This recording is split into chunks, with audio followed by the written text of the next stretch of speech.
الحمد لله رب العالمين وصلى اللهم وسلم على نبينا محمد وصحبه أجمعين ودرسي لباتنات يدروستين بش محرم بإذن الله تبارك وتعالى محاسبة waxay u qaybsantaa laba nooc ama saddex baa la yidhaahdaa muxaasaba qabla alcamal in la xisaabtamo intaadan ba hawsha gelin weli midda labaadna waa afnaa alcamal intaad hawsha ku jirto midda saddexaadna waa bacda alcamal markii aad hawsha ka baxdo marka intaba in laga fiirsado ayaa loo baahan yahay midda ugu horeysa oo qabla alcamal ah waa inuu qofku ka fiiriyo markuu hawl qabanayo oo marka ugu horeysaba camalkani ma waafaqsan yahay kitaabka Alle iyo sunnada rasuulka sallallahu alayhi wa alihi wasallam mise ma waafaqsana haddii uu muwaafiq yahay uu waafaqsan yahay oo diintu waxay ogashahay yahay inuu ku socdaa la rabaa qofku haddii uu mukhaalif yahay uu kasoo horjeedana inuu ka jooga ayaa la rabaa kadib ba haddana wuxuu fiirinayaa ficilkiisu in la sameeyo shaygan miyaa khayr badan mise in laga tago midkeeba haddana khayr badan inuu yidhaahdo qofku haddii uu yahay tarkigiisu ka tegidiisii inuu iska daayo inuu faraha ka qaado haddii ay tahay in la sameeyo ay fiican tahayna inuu ku socdo ayaa loo baahan yahay muxaasabada ka dambaysa nooca labaad waa muxaasabatu nafsi bacda alcamal isagana markii shaqada laga baxo in la xisaabtamo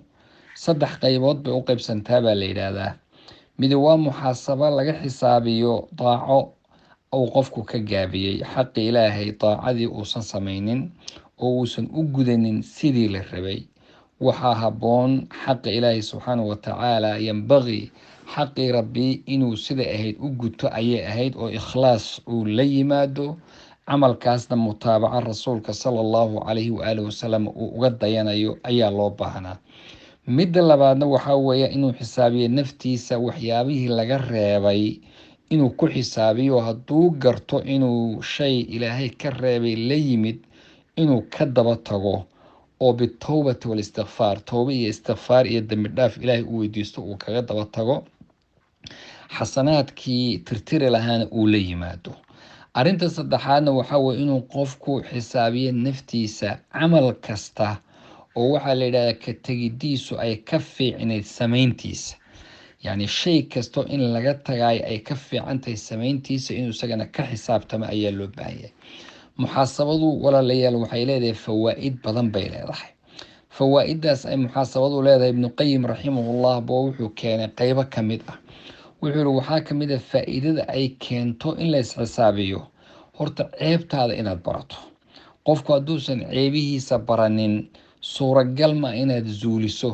oo ceeb aad leedahay oodan garan bahaynin hadda weligaa ma zuulin karta laakiin ceebtaada haddaad barato inaad zuuliso ood ka takhalusto ayaa suuragal ah haddii uu qofku marka ceebtiisii barto waxaa la rabaa inuu ka guuro oo arrintaas iyada uu ka taga ayaa la rabaa axmed ibnu xambal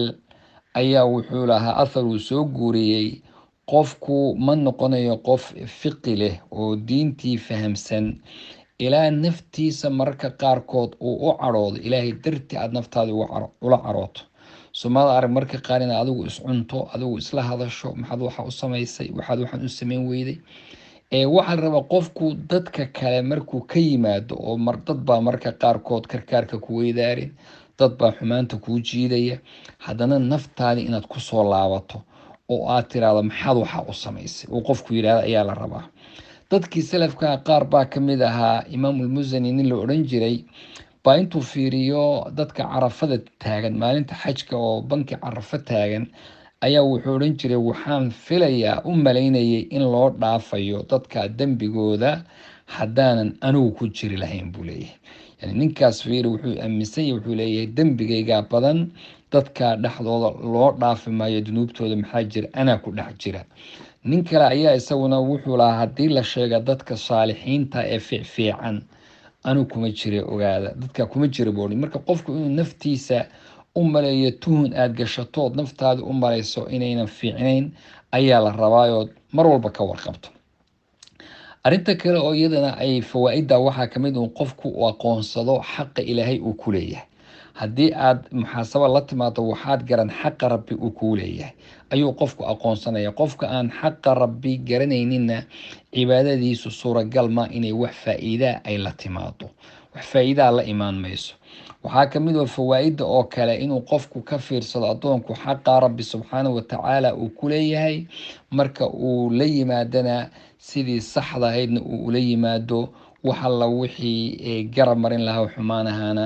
uu ka fogaado ayaa loo baahan yahay. rabbi subxaanahu watacaala hayna xifdiyo. wajazaakum allahu khayr wbaarak allahu fiikum.